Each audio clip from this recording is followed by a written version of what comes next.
So we're going to be doing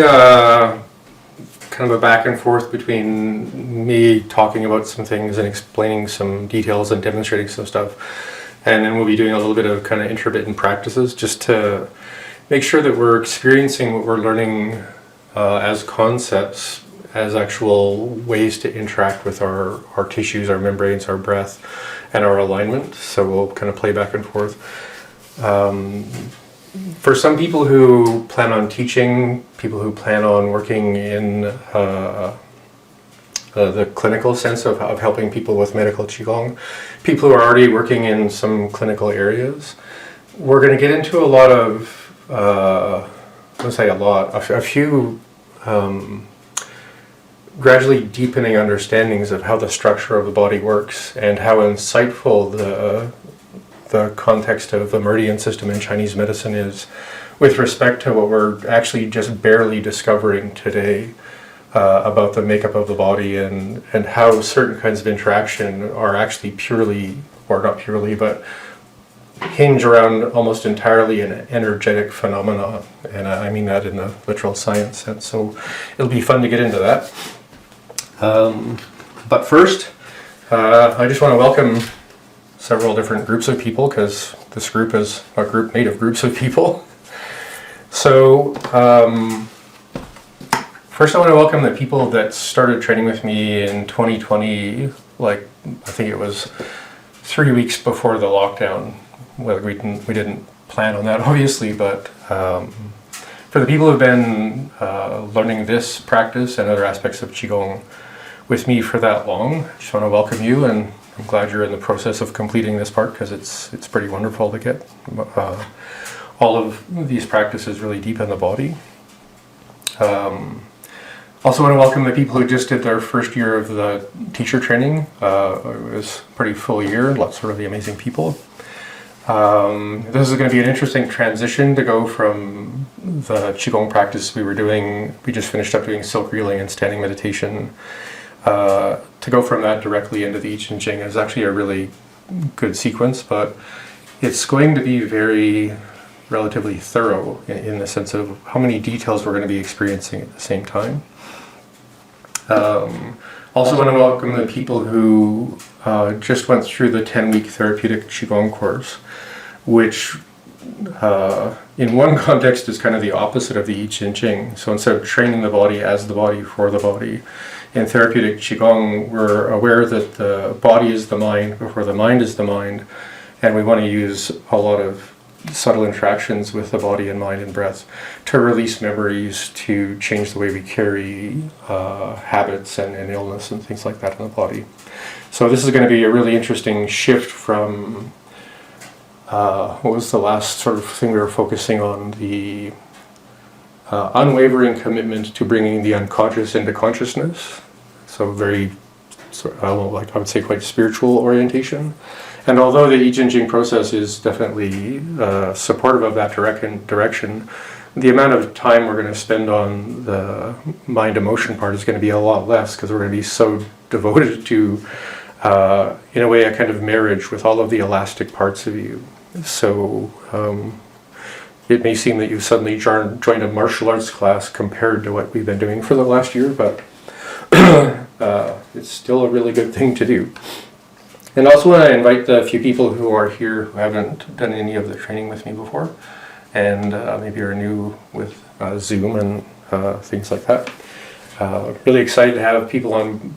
in the class that one, haven't had those experiences, but are bringing a lot of other experience into the group. So hopefully as we get more group meetings going throughout the next several months, some of those people can share their experience or their thoughts or what's working and what's not and why. Also want to take a moment to just honor the journeys that each of us has been on to get here. And I mean, when I think of each of the people that I am seeing in front of me, or I guess there are some names in boxes, I'm really just touched by all of our unique journeys in coming into this place and this training is life-changing, but like anything that's life-changing, it's either you win the lottery or you do the work, and in this context it's very life-changing, but it takes a life-changing relationship with the precision and the detail and the interactions. So just welcoming each of us how we got here. I also want to just take a moment to honor the ancestors, in the sense of the teachers who brought these things out of China around the world and to where each of us lives, perhaps, to the people who, over the last, I've been training in formal ways for 37 years now, and I just want to honor all of the people who've carried all of those things and had to get through the confound of bringing them into the Western world, to Westerners, sometimes as Westerners, and to keep as much of it as intact as we can, while also finding the best way possible to help it make sense and get deep into the meaning and I suppose, usefulness for Western life in a way. And also to honor the lineages that have been passed on. And it's kind of a 50-50 thing, that if you're training with a lineage person, you're going to get somehow magically better than training with someone who's putting a lot of things together from different sources. So I'm not saying that that's the only way you're going to find good teachings, good inspiration, but there is something unique to the way, the traditional ways these things are taught, like the structure of the way they're taught, the flow of how they're taught, the real recognizable intelligence of having a system that is actually meant to be learned in a systematic way. And for a lot of us who can Google things and find out, the answer to something faster than ever in human history, it's hard for us as modern people to actually be patient and allow the system to take care of how things unravel. So I'm going to try and play both sides of that coin, in the sense that how this is usually taught is very sequential and very specific. But because we're modern people, and because we're doing this online, and because we don't have, we're not training 6 hours a day every day of the week together, I've kind of had to layer or fold, I would say, if all of the traditional way of doing this was laid out on a piece of paper, I've kind of folded it in a few places so that what we're learning and how we're learning it is going to make the most sense in this way, but also still respecting and honoring the lineage holding traditions that go back hundreds, if not thousands of years. And we'll kind of come back into where this all started, perhaps, in a bit. So I just wanting to welcome everyone and honor how we've all gotten here. And also, weirdly as this might sound, to honor all of the people who maybe aren't present in the world anymore, but are very much behind what it is that we're going to be doing together. And I always imagine them smiling and kind of rooting us on in the part of my imagination that thinks of dead people standing behind me. Because they poured their lives into this, and they poured the skills and the benefits and the knowledge into other people and under other people, and to my teachers, and through me, and now to you. So I just want to welcome all of that on an energetic level, and just notice that whether or not you believe that that's literally true, it brings us to a different sense of, hopefully, inspiration and a kind of accountability. Because we're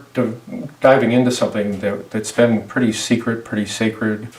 in a way, but also kind of common sense. And in caring for the value of that and how we attend to the practice, I think just augments the practice, because then we feel like you are receiving something that's very old and I think very precious. But it's only going to become of value based on the number of hours you put into this and how much we get into the details. So today, I'm going to start with just a real quick conversation about the history of this whole system of practice. I want to talk a little bit about the internal principles and some of the forms we're going to be doing, and that won't take too long. I'm going to introduce a part of Qigong practice. It's sometimes called the 4 layers of Qigong, or the 4 levels, or the 4 directions. And when we say 4 levels, that kind of creates a hierarchy, and we do want to learn them in an order. But once you have a sense of all of them, you can see that they're all simultaneous. It just really depends on what you're working with. So we want to make that distinction so you can do any practice that would on the outside kind of look the same, but on the inside you could do that exercise in 4 different ways, or in many other possible combinations, so that you can develop those interactive skills. Like I know what part of my experience I'm working with, and how to change what I'm doing to make that thing much more tangible, because that's really important. I also want to talk a little bit about what your muscles really do for you. I mean, we all know that they help you pick your nose and scratch your head and tie your shoes and stuff like that, but understanding how they work and what's going on in the bigger sense of our lives, and aliveness and health and mood and mental focus and sleep and everything is actually pretty valuable. And again, you don't need to memorize most of this unless you want to, but I want to just impart that kind of, holy crap, I have this whole other part of me that can do so much for me if I actually activate it and maintain it, because just like anything, you kind of have to, you get out what you put in, kind of, if that's one way to put it. And then I'm going to talk a little bit deeper about not just what your muscles are doing for you and how they work and kind of what's happening deep inside, but what fascia is and how it's organized and how it's actually, there's almost like what's called a fractal tautology, or the same kind of shapes and systems are visible through many layers of anatomy, from the big to the small, to the smaller, to the cellular, to the molecular. And we're not going to get too far into that, but I just want you to have hopefully a good little giddy moment of, oh my God, the universe is really sort of pointing its finger at something. And if we can get that and interact with our practice in that specific way, which is the only reason I want to get into that. Again, hopefully that inspires everyone to be like, okay, I can understand in my left brain what the hell might actually be happening here, and how important it is to really follow the guidance of these ancient teachers and traditions, because they didn't know what we know now, but they knew exactly what they were doing, and they knew how beneficial it was, which again, we'll learn a bit more about as I talk about all that. Yeah, and all of that's going to kind of tie up in a way with how that weird fractal physics and structure of the body connects to the meridian system, and how we can use that as another part of our practice once we've learned this practice. Okay, everyone okay? Okay, so I'm going to get into the history of this. Sorry, I'm trying to figure out what to do with my little clipboard, because I need it, but it's also annoyingly in my face. I can't just hang it in front of me. That would be a little bit weird. So I've had the really unbelievable good fortune of meeting quite a lot of very uniquely talented and very deeply connected teachers to a lot of this stuff. And that doesn't give me anything. If I was actually to really think about what all of they carried and tried to show me and what little I can do, on that one comparative sense, I would be an abysmal failure. But in the other sense of having those opportunities and trying to get the best of what I could from each of them, has, how to put this, has just very much inspired me to cultivate in my practice and in how I teach, in the ways of what I've chosen to kind of gather and maintain, the same coherence, the same passion, the same curiosity, the same willingness, the same discernment, the same discipline of all of those people, because those people were so much what you would call the real thing when it comes to martial arts or Qigong or say Iron Palm or this or that. And I would say it's a kind of useful thing, if not a profoundly important thing for each of us to recognize that no matter what it is we're doing, it's up to us to feel like we're doing it as the real thing. We're doing it with that kind of devotion and passion and curiosity. Because otherwise we kind of default in our Western cultural mind into being in the audience and just sort of playing along on the outside, but not going deep enough on the inside to really get what this is going to be about. So I'll keep reminding us how to keep going there. The main tradition that I guess I represent in this context is called the Yidao Huanyuan tradition, which is a sort of folk southern Chinese village form of Taoism in Chinese medicine. And its origins go back to 1640 with a certain book called the Yidao Huanyuan,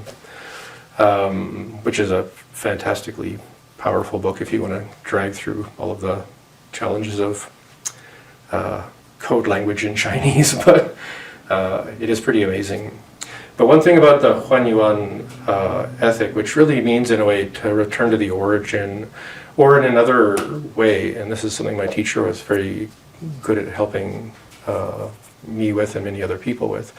is to remind yourself that no matter what you're learning, you're the first one to ever do it that way. And one of the first questions he asked when we were all beginning to study Chinese medicine was, and he made us write an essay about it, which he never read, he just wanted us to think it through. What was the experience of the first healer, the first human being to go, maybe if I, and then, you know, whatever they tried to do, if it was, you know, poking people with a hot stick or putting a hot rock against something, or, I don't know, cutting and sucking on a snake bite, or whatever the first healer in the world said, I don't know, let's try that. Being able to put yourself in that perspective is kind of important. And when we get into some of the things we're going to get into, having the instructions that I've learned, having the instructions that I'll share, the details, the practices, it's one thing to read a recipe, it's another thing to make the dish, it's another thing to make the dish enough times that you actually make it the way you like it. So that process for you is the first time you've, say, made gazpacho soup, the first time you've ever worked with embodied trauma, the first time you've ever tried to figure out how to contract and relax at the same time and move gracefully, or things like that. So with the Huanyuan perception, one part of it again is to remind yourself when you're doing something for the first time, you're the first person to ever do it. So whatever instructions or lists or recipes you have, you actually have to allow for yourself to be crazy enough to do it for the first time in the way that you don't know what's going to happen. And that's a big part of learning and practice, is actually saying, well, it's good to know what their recipe is like, but I have to cook it on the inside of me to make it actually mine. And that's really important. And that was actually an interesting thing about him as a teacher, because he would sometimes put Chinese characters on the, I think we actually had a chalkboard back then. And he would just say, imagine you're the first person to put these shapes, say on a cave wall or something, to try and share an experience through a certain relationship or context. And I've never been able to look at Chinese characters the same since then, because his way of saying, notice this experience, this experience, this experience, this relationship, and notice, if you remind yourself that someone experienced that particular state for the first time, you know, that's how you want to approach characters, that's how you want to approach practice, or what people call like a dantian, like an energy center. Like someone tells you exactly where it is in their body, does that actually help you find that relationship and those sequences of release in your body, right? And that's the tricky thing about being told the what instead of hinted towards the what by being given a bit of a how. And in the West, we want the what, right? And we think the how is the why, and we don't really want to talk about the why. I think whereas in more classical training, the what is just something the universe is doing. The how is something you can learn, but you're the only one who can do it for the first time in your own body. And why is to return to why the what is the what. You know, why the universe is doing what the universe is doing. So we're going to spend most of our time on the how, but that ethic or that part of practice says, yep, it's up to you to do this for the first time. So I'm going to ask you to kind of follow me into what I guess I would call a bit of a little meditation, or a bit of a envisioning of something.